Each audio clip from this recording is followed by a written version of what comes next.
When I sit back and think about Black culture and what are a couple aspects of Black culture that just really make me proud, I guess a few things kind of stand out. And the first thing I would say is the diversity within Black culture. I think that's one of the things that a lot of people don't realize is just how diverse it really means to truly be Black, and diversity across all spectrums, colors, interests, skill sets. And just as I reflect on Black culture, I think that the diversity that we possess is something that makes me very proud.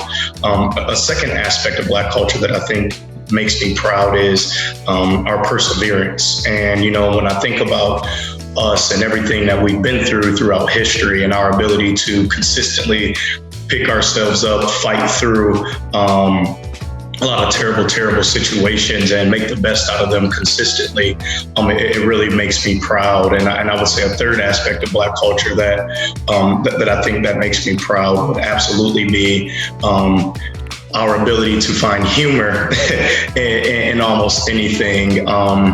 And I just think that's kind of funny when I sit back and think about the ways that we have gotten through a lot of unfortunate and terrible situations, and just our ability to also find humor and to find joy and make the best out of situations. Those are a few aspects of Black culture that I'm particularly proud of.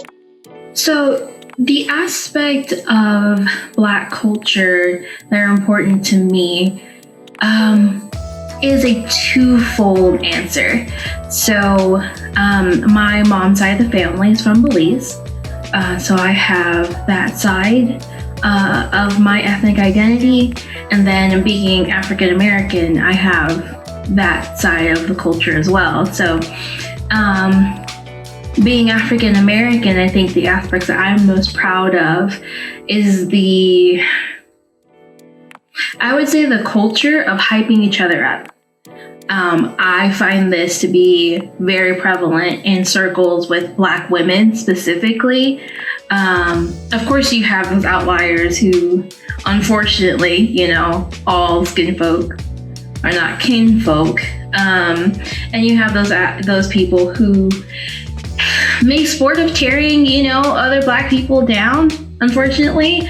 But in the circles that I run in, it's all Black women who are celebrating each other's successes, whether that's, graduating from school, getting into the school of their dreams, starting a new career, getting married, buying a house, first apartment, doesn't matter, what it is, trying something new.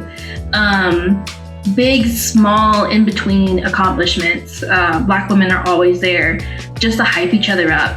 And I love that. For the Belizean side of things, I would say my favorite parts of that culture, there's lots of things. The food, the music, the camaraderie. I grew up, my family held parties for everything. Baby shower, there was a party. Birthday, there was a party. Graduation, there was a party. There was always a reason to get together and to celebrate other people and celebrate milestones. Even in the morning, we always got together, and there was always music and there was always food. And I just love that part of my Belizean culture. But I also think that translates into being African American too. We're very much a warm culture, a warm group of people. We love to gather, we love to get together, we love to share in our life experiences. And that's really special to me because community is very, very important to me. I don't think there's just one aspect of Black culture that I'm proud of all of Black culture. The fact that we're so multifaceted and come in all these different shades, all these different colors, and all these, different backgrounds, and yet we're all still one. Somebody that's from Haiti can relate to somebody that's from New York, who can relate to somebody that's from Nigeria, and so forth and so on. Just being able to have just that connection with each other and call each other brother or sister and know that, we are one. That's amazing to me. And I don't think there's any other culture out there that has that type of connection, that deep-rooted, deep-seated connection with each other. And that's ultimately the one thing that I'm most proud of about being a part of Black culture, is the fact that we're everything. We are connected in every single way, and that's really cool to me. For me, Black culture that I'm really impressed with is just the African American Black culture. We've been able to really figure out how to adapt to different environments, even based upon like just where we started and just where we are now in our culture. I'm very impressed with just the progress and just the perseverance that we've been able to accomplish through these times. Why is it important to understand Black history? I think it's important to understand Black history because of the fact that it's world history. It's not just American history. It's not just U.S. history. Black people created math. Black people created science. We engineered things that no one had ever thought of before, and keeping that history alive and keeping that history relevant to the next generation and giving them the ability to say, hey, Garrett Morrison created the stoplight. I can probably improve upon that and I can create something better. Giving them that hope to take it to the next level. Giving them the hope to take it to the next level is really big and really important. So that is why Black history is important. That's why it's important to understand, where we come from, all the things that we've gone through, all the things that we've endured, whether it be slavery, Middle Passage, whatever, even all the way back to Africa, understanding all of that or those aspects of it, that's really important. So. I think there's a few very important reasons why it's important to learn Black history. And the first is because to understand Black history is to truly understand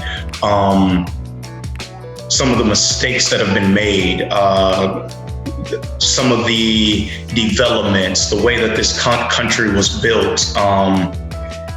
And once you can truly understand that, I think there's a lot of learning lessons that can happen from that. There's the lessons of, what absolutely cannot happen again. What are the mistakes that need to not only be made sure they don't happen again and prevented in the future, but what are mistakes that maybe even need to be atoned for?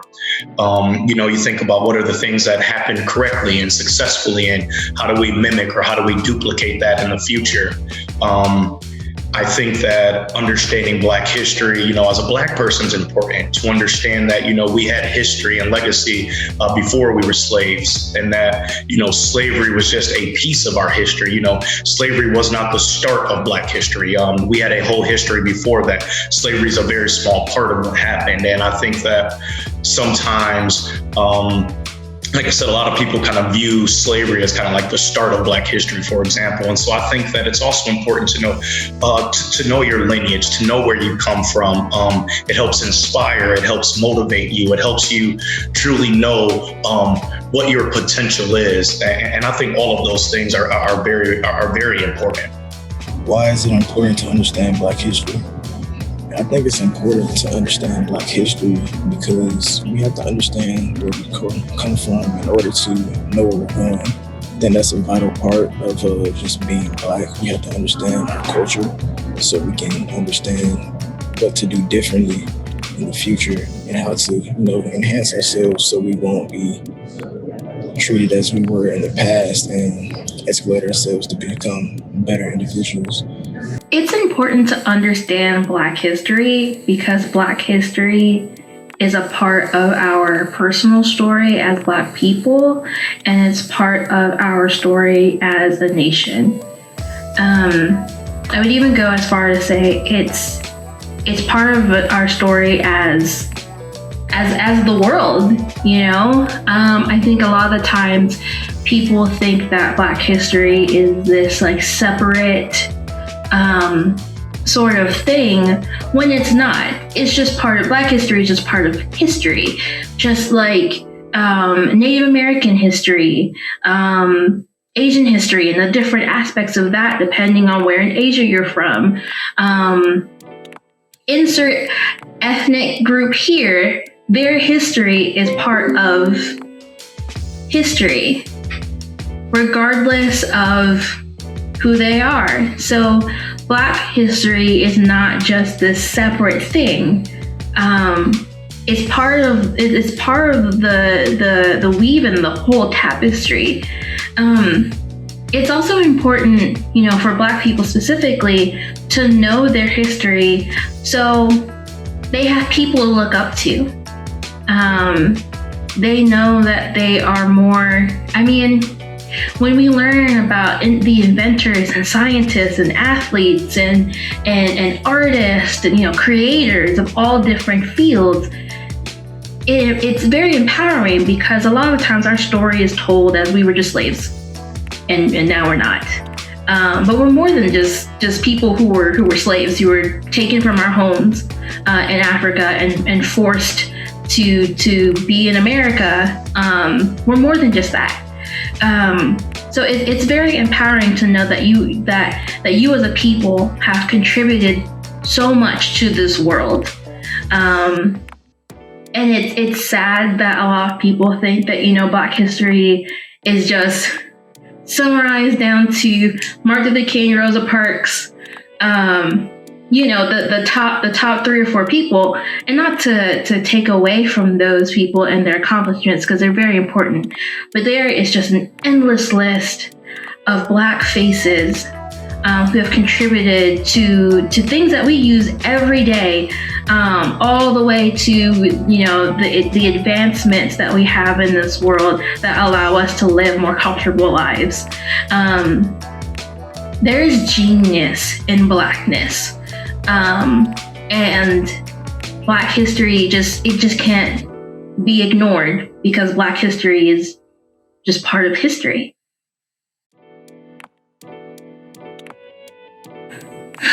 The first time I realized what it meant to be Black, I think I just always knew.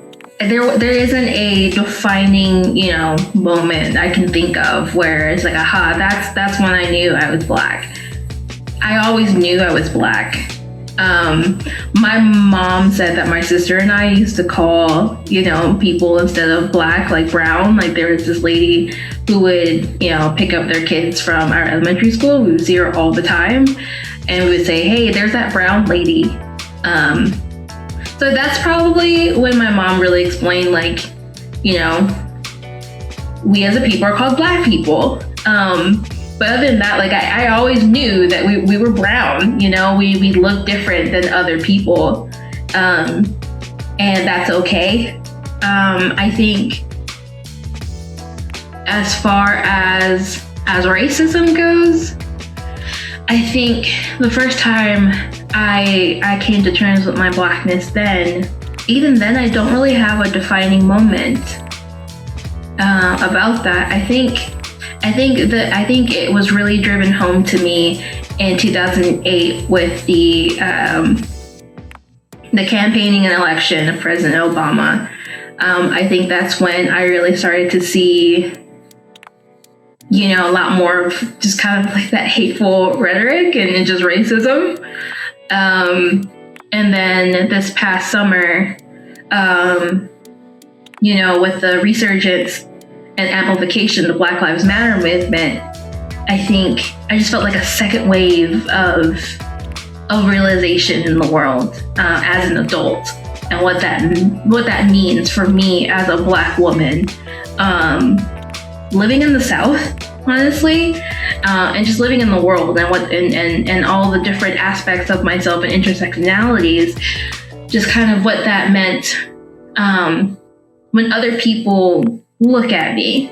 And I think with all the protests going on this summer, a lot of the people, we were out there protesting for were my age or a little bit younger or a little bit older. So I think that really hit home even deeper for me as well. Breonna Taylor and I, we're not that far apart in age. So that really hit deeply. But as far as when did I realize that, I would say probably 2008 with the election of President Obama. But I've always known that I was Black. That's always been a fact. I realized what it meant to be Black a long time ago when I was young. Just growing up in an environment that was predominantly white, experienced a lot of just different, just racist viewpoints, people like questioning just my identity and who I was as an individual, which essentially allowed me to understand what it truly meant to be Black. I think I realized what it meant to be Black when I was a little bit younger. When I was a kid, being able to have certain conversations with my Black friends that I couldn't have with my white friends, or coming into the middle of conversations that some of my Black friends were having that my white friends weren't having because of obvious reasons. I think I realized it at that point in life. I realized, okay, we're a little bit different than our counterparts. But when I realized what it meant to be Black, I think that was more of a negative situation where I think that was the first time I was ever called the N-word because of the fact that I won a spelling bee in 6th grade. And just kind of that feeling of inferiority simply because of the fact that I did my best to spell words correctly. And I just, that's when I really knew, okay, we're different. And you don't like the fact that we are different and the fact that we are as intelligent and as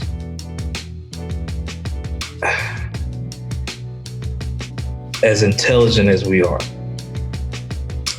I think that's when I realized that, okay, this Black thing is more than just skin color.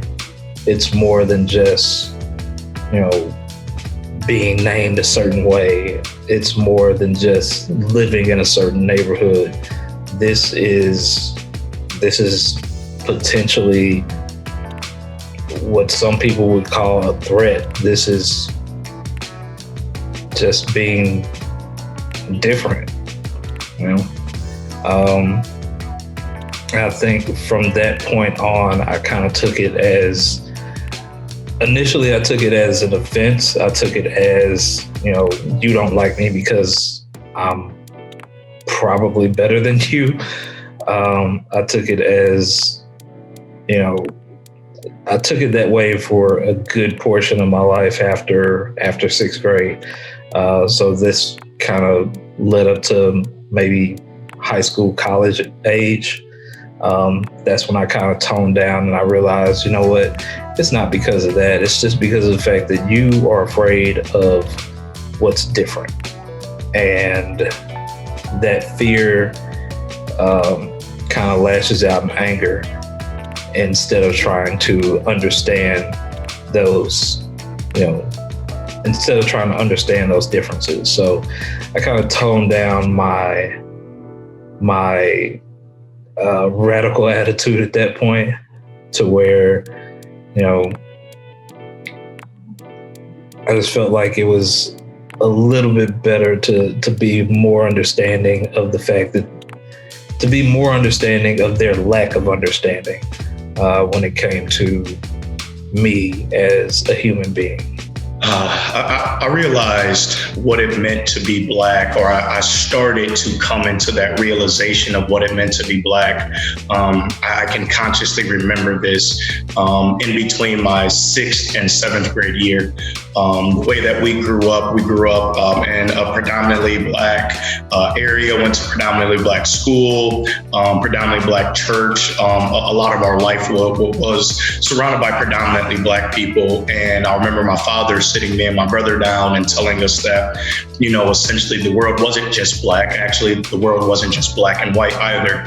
And as we were going to grow up, we were going to have to be exposed to different cultures, to different things. And it was just going to be part of life, part of getting to know people. And I remember my dad making a conscious decision to pull us out of the school that we were in and take us to a more, diverse school. And that was my first experience with a significant amount of different types of people and languages and things like that. And I also remember my first conscious time where a white person called me the N-word, and it caused a stir in the school. I called my parents and called my dad. I didn't really know what to do. Obviously, my first reaction was anger and, kind of violence and some of those types of things. And I tried to do the right thing and take it to the office. So I called my parents. I remember they told me to take it to the principal and some things like that. And then I remember having a conversation with the principal and with everyone in the staff, and the staff basically telling me that it was my fault and somehow I had to do, or I caused this gentleman to kind of use that language towards me, and that they weren't going to punish him. And I remember having to have that conversation with my parents about this potentially being something that we would have to deal with and in life. And at that point, I do remember consciously starting to truly understand what it meant to be Black. It was a very interesting type of experience that really shaped a lot of my thought process as I started to grow up.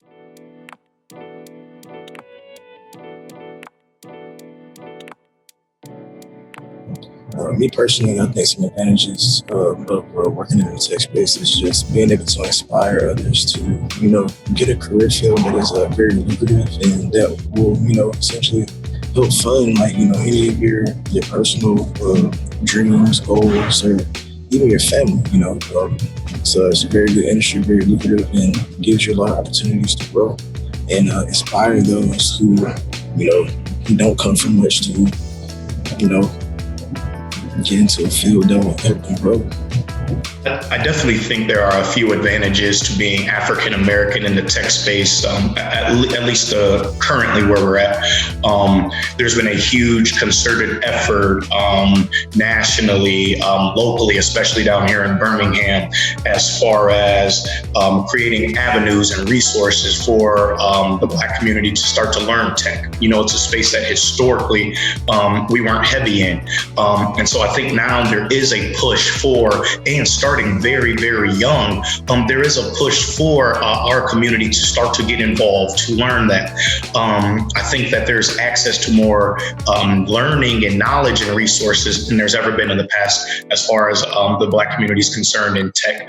And I think that's having a huge impact. I think that access to capital, as people start to develop businesses and, being a minority-owned businesses and learning how to leverage that in ways to gain capital that can accelerate your business, I think is an advantage. Frankly speaking, there's been a big push over the last 12 months as far as buying Black and, a heavy push within the Black community, for example, to support Black and things like that. And because of that, I also think this is a great time to be in a space where there is this effort and this push to support minority-owned and Black-owned folks in tech and businesses in tech.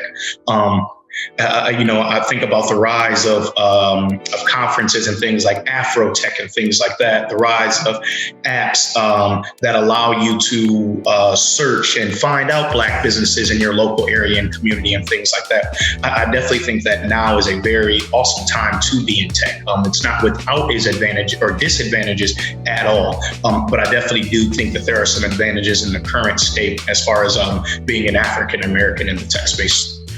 So, some of the advantages of being Black and working in the tech space, I would say, would just be our creativity and resilience, and our ability to just kind of make something out of nothing.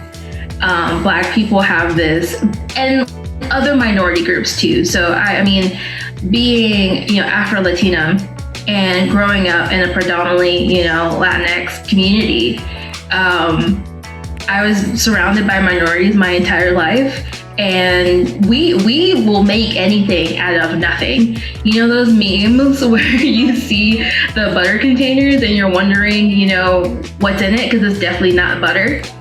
Like we're ahead of the recycling curve. We're ahead of the reusing stuff and just creating something just out of nothing, because that's what we've had to do. So we take those things into the workplaces with us. That just innovation and creativity, and I think that really pushes our ideas in the tech space. We all know the issues, racial bias, discrimination, glass ceiling, if you're a woman. So it's not that, we're unqualified or we don't have a wealth of knowledge and ingenuity. It's usually that there are barriers in place that keep our ideas kind of unable to grow and flourish. But, Black people are smart.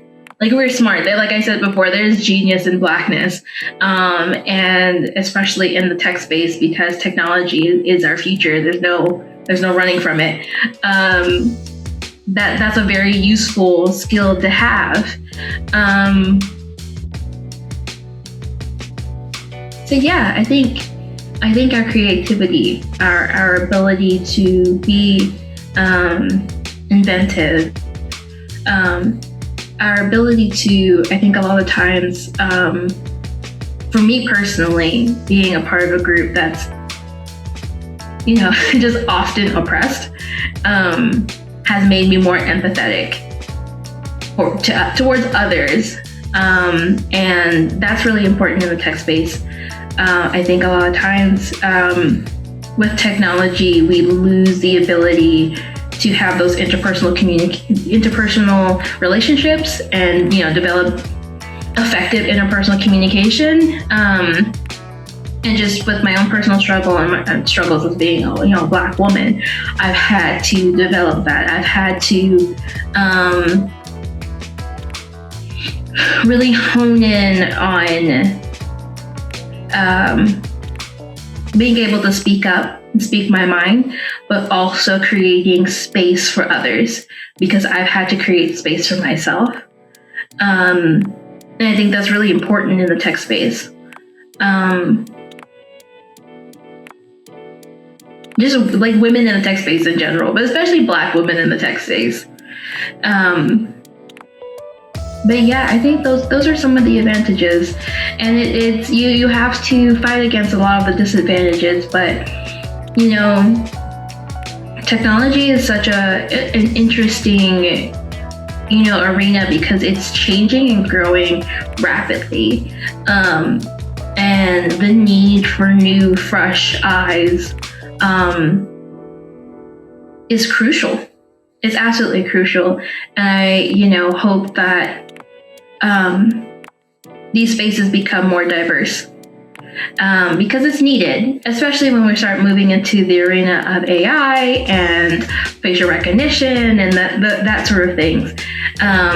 They're saying data doesn't lie, but people are flawed and people are the ones inputting the data. So there's going to be flaws in the data and in the system. So there needs to be a diverse group of people in order to make sure there's equity in technology and the way technology serves us. So I'm hopeful, that more, Black people and other minority groups get into technology because, it's needed. It's definitely needed.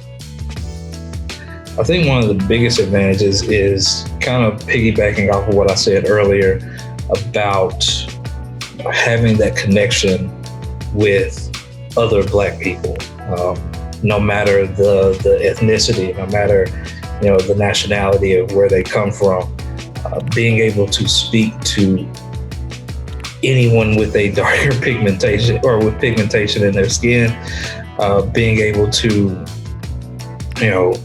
share that experience and relay that to a consumer or relay that to a potential customer or potential client, just having that comfortability to say, hey, I understand where you're trying to go with this.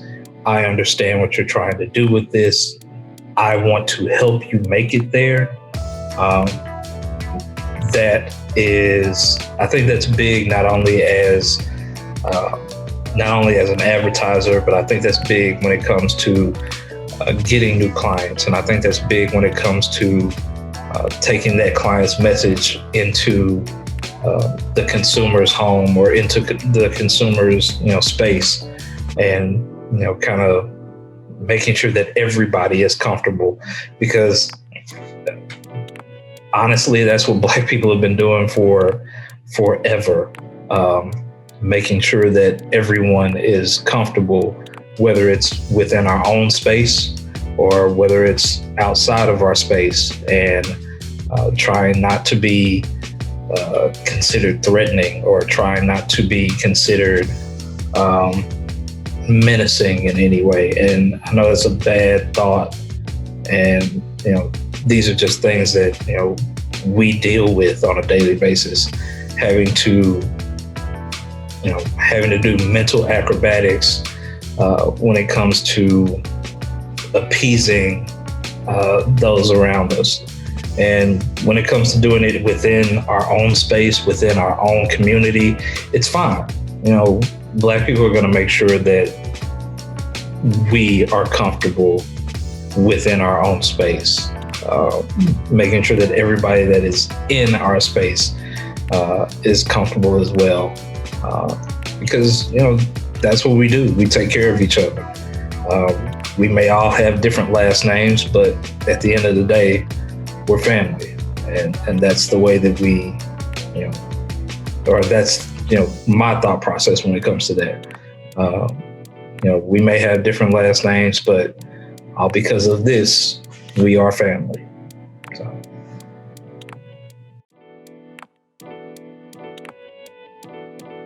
A historical Black figure that I look up to and that really inspires me on a day-to-day basis, I would have to say absolutely is President Barack Obama. To see a Black man step into the position of arguably the most powerful person in the world is something that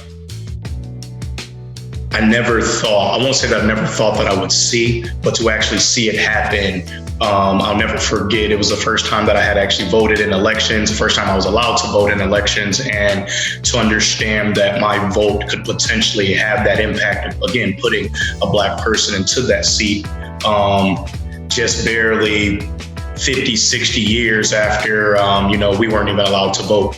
I just thought that's just so awesome. And it absolutely inspired me to truly think that I could really accomplish whatever I put my mind to, and not in the cliche, you can be whatever you want to be, but to see it actually happen really did truly inspire me, and truly inspires me every day today, to be the best person that I can be personally and professionally, and to know that I can achieve high goals. I can truly be whatever I put my mind to. And Barack Obama and President Barack Obama absolutely is somebody that has inspired me and that motivates me to know that I can achieve and I can reach levels that, growing up, I may not have thought that I could. Huey P. Newton. I think what he assisted in constructing with the Black Panther Party is that sense of community, that sense of, watching each other's back, everybody's family. That's always kind of been a big proponent in, when it came to my family growing up. I got a lot of play cousins, and I have a lot of actual first cousins. I've literally got 28 first cousins. My dad's a part of a big family. He had 11 brothers and sisters. Just having that community and having that sense of, somebody's going to be there for you no matter what. That's always been big for me. And I've always tried to be that type of person, the person that, anybody can come to and talk to and vent to if need be, get advice from if need be. That's, building that community and, those strengths. That's always been big for me. It's really hard to just pick one. First and foremost, I'm a Christian, and I believe, Jesus is brown. So I would say Jesus. But truly, like how I treat other people, how I view myself, how I navigate in the world is shaped by my faith. So I would definitely say Jesus first and foremost. But if we're talking about, mortals like myself, I don't know. There are tons of just, extraordinary Black women throughout history that have paved the way for me and for, all Black women in all different aspects and industries. Audre Lorde and Nina Simone and Eartha Kitt and Esther Jones, these are people, Sojourner Truth, these are people who in politics, in the arts, in advocacy, fighting for Black rights and for us to be able to be in spaces and creating spaces for ourselves. These are women who a lot of them gave their life, for the cause and for the fight. And a lot of them were just the examples of radical self-care, and examples of paving the way for yourself. Whether that's, changing your name. One thing I've learned with studying and learning about a lot of these just extraordinary Black women is that a lot of them changed their names. And I think that had to do with the evolution of themselves and being able to have right and agency over who they decided they wanted to be. And for Black women, especially for Black people, but I'm specifically speaking about Black women, there's so many expectations placed on us, whether that's from our peers, from society, out of, survival. So many expectations for us to carry our community, be mothers, be the superhero, but we have the ability to, either in reality or metaphorically change our names and create our own narrative. So I appreciate all the women who came before me, who did that, and they shaped their own destiny, and they gave themselves. So that way, women like myself, we don't necessarily have to. We can have radical self-care and self-love. We can establish boundaries. We can decide, when to jump into the fight and when we need to rest, because even rest is resistance. Self-care is resistance, and that's going to look different for everybody. But even just the ability to do that is because of these women who paved the way, and who demanded, nothing less. So, that would be my answer for that question. All these beautiful, wonderful women. And even now in current times, they might not be historical, but they still, shape my day to day, or all the women that I'm surrounded with, all of my friends, my Black friends, who I see working and striving and, working towards their goals. Even just like all my friends, I'm in a lot of different Facebook groups, for a lot of different interests and reasons. But just seeing those women just being themselves unapologetically, and it's infectious, because once you see them, just like living their best life, and it, of course, it's social media, so you don't know, everything that's going on. But even then, like, a lot of them are very vulnerable. They believe that the space that we have is safe, so they feel comfortable sharing even their vulnerable states when they're not having good days, when they're really struggling, when they need to vent about just crazy people online. Even that is encouraging to see that I can be vulnerable. I can share with other people in a safe space, and I can, work to be who I truly am. So I know that was kind of a long-winded answer, but Jesus, all of the foremothers before me, and the current, just community of Black women that I'm part of now. So for me, I can name 3 right off the bat, who inspired me. Kanye West, Virgil Abloh, and Samuel Ross. All of these guys, they're very inspiring, especially to me as a designer, just like the type of individual I am. Create a lot of just networking opportunities for people. They've paved the way essentially for every Black individual who wants to be in the creative field to just grow and to, let them know that, hey, you can do it. They've accomplished and achieved like so many different things within the industry that has allowed Black people to,